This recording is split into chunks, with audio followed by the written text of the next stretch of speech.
So let's talk about survival skills. Here are our basic survival skills that humans have. We have fight, flight, freeze, or people please. You know, your girl is an old school counselor. I have been a counselor since 2015, and that is a new thing that was introduced. They call it fawn, but I like to call it people please because it's pretty much the same thing, to be honest. And the way that it shows up emotionally, when we think about the survival skill of fight, we think about needing to overpower a certain type of danger. We need to overpower someone that is coming into our space and they are going to threaten us and our safety. And we need to get big and scary and tall like a bear to be able to overcome the danger, right? That's what it looks like in the physical form. However, what it looks like in the emotional form is ready for a fight. Have you ever tried to have a conversation with someone and they are argumentative, they're defensive, they're like ready, like just, oof, let's go. Anything you say or do, they are ready for you. And that is because they are in that survival mode. I really want to highlight this for you because it's helpful. It's so helpful to be able to recognize that in yourself as well as in other people. Because when someone is in that mode, pay attention to this, okay? When someone is in that mode, you're not going to get through to them. It's going to take a second to stop, regulate, compose yourself, have some patience, have some grace, and start the conversation. It's really difficult. If you keep trying to push and have a conversation with someone who's not ready to have it, who is fighting, they're going to do this. They're going to be like, let's go. My gloves are on. Let's go. And it's going to make you feel worse. And it's going to make them feel worse. So it's so important to be mindful of what your body is doing. And it's helpful to check in with someone. Check in. What's going on? What are you thinking? A lot of the times we fight about things that are not even a big deal. I talked about this in the podcast last time about like something simple as taking out the trash. Like we're not trying to fight about the trash. It really is not about that. But it's because we've lived there. For example, if you have ever been in an abusive relationship, or not even that, if you grew up in a tumultuous house where things were very controlled and very structured, which is important, but if we felt like our psyche, our safety was out of whack because someone else's bad mood. Like if mom or dad were in a bad mood and we didn't want to ruffle any feathers, we made it very, very clear to people please. We made it very, very clear to pay attention to what they needed, right? And that's because our parents were agitated. Okay, here's what happens with that fight response, okay? It's almost like going to war and never leaving war.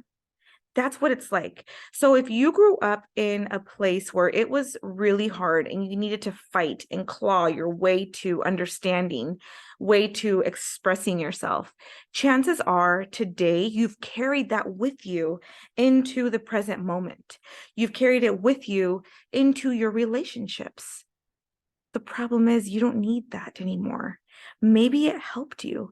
Maybe that survival skill helped you in the moment, but it's not doing anything for you now. So now let's circle back to the second one, flight. Flight is a skill that we have when we are in danger, right? And someone comes up to us, we can either choose to fight head on, or we can choose to run away and hide. So if you think about like something dramatic, like a home invasion or a kidnapping, like I'm trying to think of, or a fire, like something you need to run away from. Okay. Let's think about that. One of the things that I've noticed is this. A lot of my clients who really used the flight survival skill were victims of childhood sexual abuse, were victims of bullying, were victims of physical abuse. They were victims of those things, and the survival skill of running away was helpful because when we hear the footsteps coming down the hall, what do we want to do? Hide. We want to run. We're afraid. We're scared. We want to hide. And a lot of what I'm encountering is that transforms into our personal relationships as shutting down from these conversations with a healthy partner or with our parents or with our kids. Instead of sitting and facing that conversation, we are shutting down and hiding. But that doesn't work for us here, because in this present moment with our relationships, we want to make them work. We don't want to run away. We don't want to push people away. I'm going to ask you a question, and I know I'm not alone with this. Have you ever been in an argument and gotten so frustrated where you're like, you know what, leave me alone, get out of here, close the door, get the hell out. And then when they turn around and walk away, you're like, wait, where'd you go? Come back. Guilty as charged. I have done that so many times. And that is what we do as humans, because when our wall comes up and we are afraid to get hurt, it's so much easier to run away and get away. But we don't want that. We want the connection with people. We want to feel love and connection and heard and understanding, but we push it away. And that's what's affecting us. But I want to remind you of this, and I do a lot of work with my clients on this. If you were the victim of something traumatic growing up and you needed to hide, a lot of my clients are experiencing shame around, I should have spoken up. I should have said something. I should have screamed or prevented this. If I would have spoken up, someone else wouldn't have gotten hurt. Okay. Here's what I want to tell you as a professional. It worked for you. Staying quiet in that moment, hiding away from the danger, it worked for you. You survived.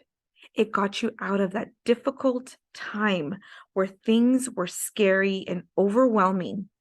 It worked. Don't beat yourself up. Let's not go back and say, I wish I would have said, I wish I would have done. No, you survived that tragic event. Hiding helped you. Staying quiet helped you. Do not beat yourself up over that. That's what the survival skills are for, to help you out of these things. I just needed to talk about this because so many of us are reliving and replaying our past mistakes or things that we perceive are mistakes and beating ourselves up over them. Here's what I want to tell you. As humans, we're all going to make mistakes, okay? Every single one of us is. But it is not serving you to replay them over and over in your head to make yourself suffer. And what do I mean by this? I mean that if there's something that you've done, if there is someone that you've hurt, let's think about that song from Carrie Underwood. What does she say? I dug my key into the side of his pretty little souped up 4-wheel drive. She's talking about keying a car, right? She was hurt. She was in pain. He cheated. She keyed his car. Does it make it right? No, but it just goes to show you that we as human beings will do things out of pain. But every time we relive that memory, every time we replay that, we pay for it. When your brain goes to the past and thinks about that, we pay for it. When your brain goes to the future and says, oh my gosh, I fucked it up before, I'm going to fuck it up again, you pay for it. I need to put this in your awareness right here. Mira, aquí, right here in your awareness, because you do not deserve to repay for the same mistake. You don't. And when you have not owned your mistake, when you are still dealing with the ramifications of your mistake and someone else grabs your mistake and uses it against you, like throws it against you and uses it against you, you're going to repay for the same mistake. It can be 10 years have gone by and you're still repaying. And I just need you to be aware of this, because this is causing you suffering. And the best way that I can do that is to remind you that every single human being on this planet makes mistakes when they are hurting. Okay? So I know I went off on a little bit of a tangent because I was talking about the flight response, but that is one of the major things that is coming up with my clients is they feel ashamed and guilty for running and hiding and staying quiet. But it worked for you. In that moment, it worked for you. Okay, so now let's fast forward into the freeze response. The freeze response is, and it's crazy because I've actually experienced the freeze response in a physical form. I remember being in high school and walking across the street. I think it was like winter ball or homecoming or something. And I wasn't paying attention because, your girl couldn't walk in heels and she was trying to cross the street. And a car came right at me. And the car's here. I literally turned and like stared at the car like a deer in headlights. My date, I don't even know who the date was, came back to grab me and pull me to the sidewalk. Like the car was honking at me. It was as if everything turned off. I could see the car, but everything was noise. It was like static. And that is the first time I had ever experienced the freeze response, like where I literally was stuck to the ground. So let's think about the way that that looks in an emotional sense. The freeze response is when someone confronts you or someone yells at you or someone tries to have a hard conversation with you and you just sit there like this and you don't respond. It's not because you're dumb. It's not because you can't process what they're saying. It's because you don't know what to say. Because growing up, someone made you feel like, don't speak. I'm yelling at you. You're being disobedient. You're not paying attention. Zip it. Don't speak. So we learn to, if I want to stay safe, I stay quiet. Safety equals quiet. However, it does not equal safety when we are in safe relationships. It makes us pull away from love and it makes us push people away because then other people start to feel invalidated. They feel like we don't care about them. They feel like we don't care about the relationship when truly we just don't know what to say because every time we try to say anything, it was wrong. So we just stayed quiet because that worked. Okay. So here's what I want us to think about. I want us to think about this.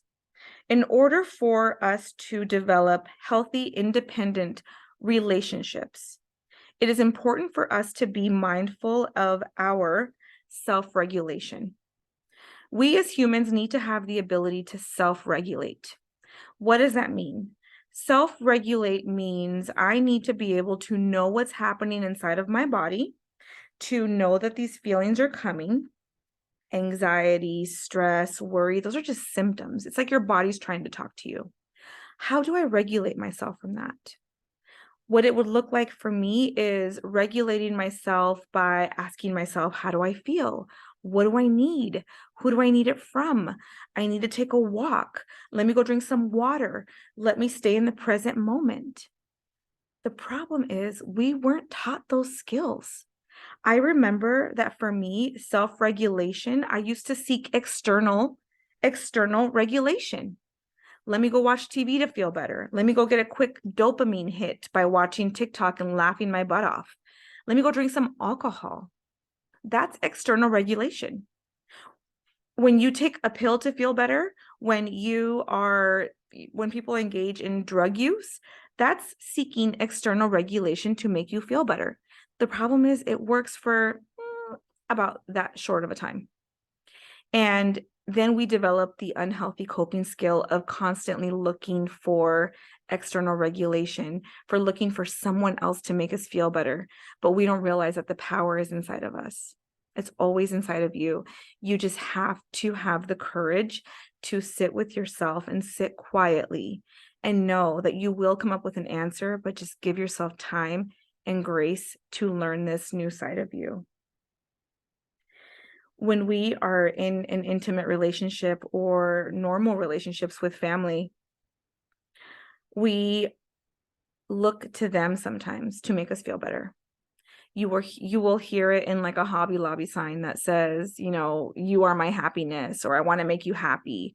Like, I don't even know how many times we hear that in movies. Like, I just want to make you happy. That's not the way happiness works, though. Happiness is internal. Happiness is as a couple. And this is what I have done in my own relationship is I go off on my own and I will meditate. I have very specific routines that I do that if I do not do them, they screw up my entire day. I journal, I read, I light my incense, I have my candles, I have my meditation music, I sit quietly with my thoughts. Those are things that I have to do. I go for a jog, I go and get a massage. Those are things that I do to help fill me up. And then my husband has his own things that he does that helps fill him up. And then we come together as a team, both full, because we forget sometimes that we are on the same team. I remember in the very beginning, it felt like because I was in survival mode, it was like you against me, and one of us is going to die in this boxing ring, but it's not. We share a home, we share children, we share each other, we share finances. We don't need to be against each other. It gets us nowhere. And it was a huge realization for me to know that I'm on the same team with my husband and we both want the same thing. And we're not going to be any good together if we are constantly battling with each other, because our arguments and our fights are not with each other. They're with things that are trying to destroy us, outside things, or things that are trying to take our energy. Please keep this in mind when you are thinking about your kids, when you're thinking about your family, about your husband, that you're on the same team and we don't need to fight. And it's important to go away from each other, fill ourselves up, and then come together in order to make magic happen. I also want to highlight that we need to be in touch with our own needs. This is so important. We need to be able to say, this is what I need, this is what I feel. If you don't know how to express what you need, you are never going to be able to help someone else help you with your needs. And it's not anyone else's responsibility to fix you. We can't be putting our needs onto other people. We have to be able to fulfill our own needs and get clear on the things that we need. We have to. It's like expecting other people to read our mind and then getting mad at them when they get it wrong. That is what I see a lot of things. And that's what I used to do, to be honest, because we kind of want to be like, well, if I have to tell you what I need, then we must not be together. How many times has that happened to you? I'm smiling because I'm like, girl, this was me. Ooh, I remember the day where I'd be like, well, you should know what I want. You should know what I want to eat. You should know where I want to go. Well, they don't. That's why they're checking in with us. And that is why they are asking us what we want to do. We don't need to make it a fight. So I hope that that helps you. I hope that you see that when we develop a codependent relationship, it's because we are ignoring what we want. We are ignoring our own needs because we have been conditioned to watch out for our parents and to see what they need. We've been conditioned to, if I make you happy, then my reality is safe and intact. The problem is when you ignore what you want and need, we show up as resentful. And not only that, it's hard for us. It's hard for us to let people make mistakes because we want to jump in and fix right away. Like, oh, no, you made a mistake. I got you. I'm going to help you fix that. But that's not how people grow. That's not how people learn. And we really need to, you're going to hear me say this a lot, just stay in tune, check in with ourselves. And when we do that, we give others permission to check in with themselves. So I hope that that helps you. I hope that when you are in a relationship, or if you are struggling to find the right one for you, that you check in with your values, your morals. We are so quick sometimes to find a quick love, a quick fix. When we do that, though, the people that are not good for us sneak in and they can take control over us, and we can find ourselves in that cycle of attracting the wrong people over and over and over again. So thank you so much for being here. I am so excited. This was actually really fun. This was really fun. Like, it forced me to get my butt up and get some makeup on because I'm going to be recording. So here I am. It forced me to do this, and I'm going to be doing more of this. Please, please, please, if this episode helped you, like and follow the podcast. And if you can take 2 minutes out of your day to review, an honest review, and share it. There's so much power in sharing the podcast and sharing the word and letting other people know that they're not alone. You can find me on Instagram at Heart or Minds. That is HEARTOURMINDS. And you can find me there or at Not Another Fucking Podcast. Send me a message if there's a topic that you want me to cover, if this helped you in any way, if you had an aha moment or realization, let me know. I would love to hear from you. Also, screenshot yourself listening to this podcast, and I will put it on my socials. I am having a group coaching program right now too.